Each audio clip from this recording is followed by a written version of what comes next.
Welcome back my YouTube channel. आज के इस वीडियो में लेकर आए हैं जनरल नॉलेज के टॉप 30 क्वेश्चन जो आपकी आगामी सभी परीक्षाओं के लिए हेल्पफुल होने वाले हैं। तो चलिए दोस्तों लेते हैं आज का पहला प्रश्न। पहला प्रश्न है, ब्रह्मांड की उत्पत्ति से संबंधित बिग बैंग सिद्धांत का प्रतिपादन किसने किया था? बताइए दोस्तों, ब्रह्मांड की उत्पत्ति से संबंधित बिग बैंग सिद्धांत का प्रतिपादन किसने किया था? तो वो किया था एफ जॉर्ज लाइमेंटन, यानी कि ऑप्शन करेक्ट हो जाएगा। एफ जॉर्ज लाइमेंटन के द्वारा ब्रह्मांड की उत्पत्ति से संबंधित बिग बैंग सिद्धांत का प्रतिपादन किया गया। अगला प्रश्न है, एडविन हब्बल के किस सिद्धांत ने यह प्रमाणित किया कि ब्रह्मांड का निरंतर विस्तार हो रहा है? बताइए दोस्तों। तो इस क्वेश्चन का राइट आंसर है डॉपलर सिद्धांत, यानी कि बी ऑप्शन करेक्ट हो जाएगा। अगला प्रश्न है, क्षुद्र ग्रह किन दो ग्रहों के बीच पाए जाते हैं? बताइए दोस्तों, क्षुद्र ग्रह किन दो ग्रहों के बीच पाए जाते हैं? तो पाए जाते हैं मंगल एवं बृहस्पति, यानी कि डी ऑप्शन राइट हो जाएगा। मंगल एवं बृहस्पति दो ग्रहों के बीच क्षुद्र ग्रह पाए जाते हैं। अगला क्वेश्चन है, कौन सा एकमात्र क्षुद्र ऐसा है जिसे नंगी आंखों से देखा जा सकता है? बताइए फ्रेंड्स, इंपॉर्टेंट प्रश्न है। कौन सा एकमात्र क्षुद्र ऐसा है जिसे नंगी आंखों से देखा जा सकता है? तो वह है फोर वेस्टा, यानी कि डी ऑप्शन करेक्ट हो जाएगा। अगला प्रश्न है, मंदाकिनी क्या होता है? बताइए फ्रेंड्स, मंदाकिनी क्या होता है? सिंपल सा क्वेश्चन है। तो यह तारों का समूह है, यानी कि ऑप्शन करेक्ट हो जाएगा। मंदाकिनी एक तारों का समूह होता है। अगला प्रश्न है, सौर मंडल में कौन कौन शामिल है? बताइए फ्रेंड्स, सौर मंडल में कौन कौन शामिल हैं? तो वह है सूर्य, विभिन्न ग्रह एवं उपग्रह, क्षुद्र ग्रह, धूमकेतु और उल्का, यानी कि ये सभी सौर मंडल में शामिल होते हैं। अगला क्वेश्चन है, सूर्य में ऊर्जा की उत्पत्ति का माध्यम क्या है? बताइए दोस्तों, सूर्य में ऊर्जा की उत्पत्ति का माध्यम क्या है? तो वह है नाभिकीय संलयन, यानी कि बी ऑप्शन राइट हो जाएगा। सूर्य में ऊर्जा की उत्पत्ति का माध्यम नाभिकीय संलयन होता है। अगला क्वेश्चन है, सूर्य की आयु लगभग कितने वर्ष है? बताइए दोस्तों, सूर्य की आयु लगभग कितने वर्ष है?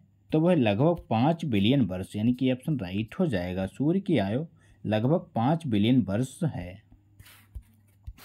अगला क्वेश्चन है, सूर्य के प्रकाश को पृथ्वी तक पहुंचने में कितना समय लगता है?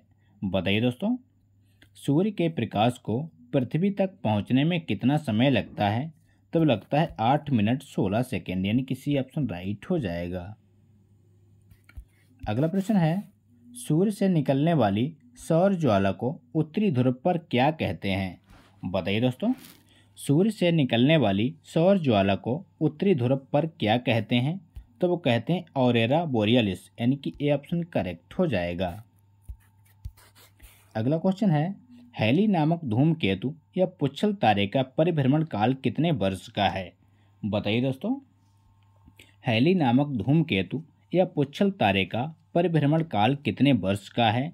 तो वह 76 वर्ष, यानी कि सी ऑप्शन राइट हो जाएगा। अगला प्रश्न है, पृथ्वी अपने अक्ष पर कितने डिग्री झुकी हुई है? बताइए दोस्तों, पृथ्वी अपने अक्ष पर कितने डिग्री झुकी हुई है? तो वह 23.1/2%, यानी कि सी बी ऑप्शन करेक्ट हो जाएगा। अगला क्वेश्चन है, पृथ्वी पर दो अक्षांशों के बीच की दूरी कितनी है?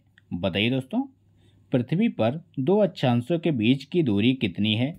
तो वो है 111 किलोमीटर, यानी कि ऑप्शन राइट हो जाएगा। अगला प्रश्न है, कितने डिग्री देशांतर को अंतर्राष्ट्रीय तिथि रेखा कहते हैं? बताइए दोस्तों, कितने डिग्री देशांतर को अंतर्राष्ट्रीय तिथि रेखा कहते हैं? तो वो कहते हैं 180 डिग्री, यानी कि डी ऑप्शन राइट हो जाएगा। अगला प्रश्न है, आंतरिक ग्रह जिन्हें पार्थिव ग्रह कहते हैं इनमें शामिल नहीं है? बताइए दोस्तों, आंतरिक ग्रह जिन्हें पार्थिव ग्रह कहते हैं इनमें शामिल नहीं है? तो इनमें शनि शामिल नहीं है, यानी कि डी ऑप्शन राइट हो जाएगा। अगला क्वेश्चन है, पृथ्वी का औसत घनत्व कितना है? बताइए दोस्तों, इंपॉर्टेंट प्रश्न है। पृथ्वी का औसत घनत्व कितना है? तो वो है 5.5, यानी कि सी ऑप्शन राइट हो जाएगा। अगला प्रश्न है, निम्नलिखित ज्वालामुखियों में से कौन एक सक्रिय ज्वालामुखी है? बताइए दोस्तों, निम्नलिखित ज्वालामुखियों में से कौन एक सक्रिय ज्वालामुखी है? तो वह एटना इटली, यानी कि डी ऑप्शन राइट हो जाएगा। अगला प्रश्न है, निम्नलिखित ज्वालामुखियों में से कौन भूमध्य सागर में लिपारी द्वीप पर स्थित है? बताइए दोस्तों, निम्नलिखित ज्वालामुखियों में से कौन भूमध्य सागर में लिपारी द्वीप पर स्थित है? तो वह स्थित है स्ट्रोम्बोली, यानी कि बी ऑप्शन राइट हो जाएगा। अगला क्वेश्चन है, वह स्थान जहां से भूकंपीय तरंगों की उत्पत्ति होती है क्या कहलाती हैं? बताइए दोस्तों, वह स्थान जहां से भूकंपीय तरंगों की उत्पत्ति होती है कहलाता है? तो वो कहलाता है भूकंप मूल, यानी कि ऑप्शन राइट हो जाएगा, उसको भूकंप मूल कहा जाता है। अगला प्रश्न है, भूकंपीय तरंगों को मापने के लिए किस स्केल का प्रयोग किया जाता? बताइए दोस्तों, सिंपल सा क्वेश्चन है, करेक्ट हो जाएगा। प्रशांत पेटी में सर्वाधिक भूकंप आते हैं। अगला क्वेश्चन है, किस महाद्वीप में एक भी ज्वालामुखी नहीं है? बताइए दोस्तों, किस महाद्वीप में एक भी ज्वालामुखी नहीं है? तो महाद्वीप है ऑस्ट्रेलिया, यानी कि डी ऑप्शन करेक्ट हो जाएगा। अगला क्वेश्चन है, विश्व में सर्वाधिक भूकंप किस पेटी में आते हैं? बताइए दोस्तों, विश्व में सर्वाधिक भूकंप किस पेटी में आते हैं? तो वो आते हैं प्रशांत पेटी, यानी कि सी ऑप्शन राइट हो जाएगा। प्रशांत पेटी में सर्वाधिक भूकंप आते हैं। अगला प्रश्न है, नीदरलैंड में समुद्र तल से नीचे स्थित भूमि क्षेत्र को किस नाम से जाना जाता है? बताइए दोस्तों, नीदरलैंड में समुद्र तल से नीचे स्थित भूमि क्षेत्र को किस नाम से जाना जाता है? तो वो जानते हैं पोल्डर के नाम से, यानी कि सी ऑप्शन राइट हो जाएगा। क्या हो जाएगा? पोल्डर इसका सही जवाब हो जाएगा। अगला क्वेश्चन है, भूमध्य रेखा से 5 डिग्री उत्तर एवं 5 डिग्री दक्षिण में स्थित दाब पेटी क्षेत्र को क्या कहा जाता है? बताइए फ्रेंड्स, तो उसको कहते हैं डोल्ड्रम क्षेत्र, यानी कि बी ऑप्शन करेक्ट हो जाएगा, उसको डोल्ड्रम क्षेत्र के नाम से जाना जाता है।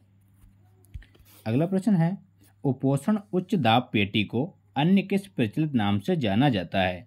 बताइए दोस्तों, उपोषण उच्च दाब पेटी को अन्य किस प्रचलित नाम से जाना जाता है?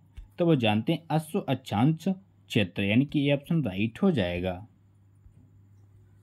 अगला क्वेश्चन है, उपध्रुवीय निम्न वायुदाब पेटी के निर्माण के लिए कौन सा कारक जिम्मेदार है? बताइए दोस्तों, उपध्रुवीय निम्न वायुदाब पेटी के निर्माण के लिए कौन सा कारक जिम्मेदार है? तो वह घूर्णन गति, यानी कि ऑप्शन राइट हो जाएगा। अगला प्रश्न है, किस बल के प्रभाव के कारण उत्तरी गोलार्ध में पवनें दाईं ओर और दक्षिणी गोलार्ध में बाईं ओर मुड़ जाती हैं? बताइए दोस्तों, तो इस क्वेश्चन का राइट आंसर है कोरियोलिस बल, यानी कि सी ऑप्शन करेक्ट हो जाएगा। अगला प्रश्न है, कोरियोलिस बल द्वारा पवनों की दिशा में होने वाले परिवर्तन को किस नियम के रूप में जाना जाता है? बताइए दोस्तों, कोरियोलिस बल द्वारा पवनों की दिशा में होने वाले परिवर्तन को किस नियम के रूप में जाना जाता है? तो वो जानते हैं फेरेल का नियम, यानी कि ऑप्शन करेक्ट हो जाएगा। अगला प्रश्न है, वे पवनें जो सालों भर एक ही दिशा में प्रवाहित होती हैं एवं व्यापक भूभाग को प्रभावित करती हैं क्या कहलाती हैं? बताइए दोस्तों, तो उनको ग्रही पवनें कहा जाता है, यानी कि ऑप्शन करेक्ट हो जाएगा। अगला क्वेश्चन है, निम्न पवनों में से कौन एक ग्रही या स्थायी पवन नहीं है? बताइए दोस्तों, आज का अंतिम प्रश्न है, निम्न पवनों में से कौन एक ग्रही या स्थायी पवन नहीं है? तो वह पर्वतीय समीर, यानी कि डी ऑप्शन करेक्ट हो जाएगा। पर्वतीय समीर ग्रही या स्थायी पवन नहीं है। तो ये तो दोस्तों आज के इंपॉर्टेंट प्रश्न। अगर वीडियो अच्छा लगा हो तो लाइक करें, दोस्तों के साथ शेयर करें और चैनल पर नए हो चैनल को सब्सक्राइब करना ना भूलें। मिलते हैं नेक्स्ट वीडियो में, तब तक के लिए प्यार भरा नमस्कार।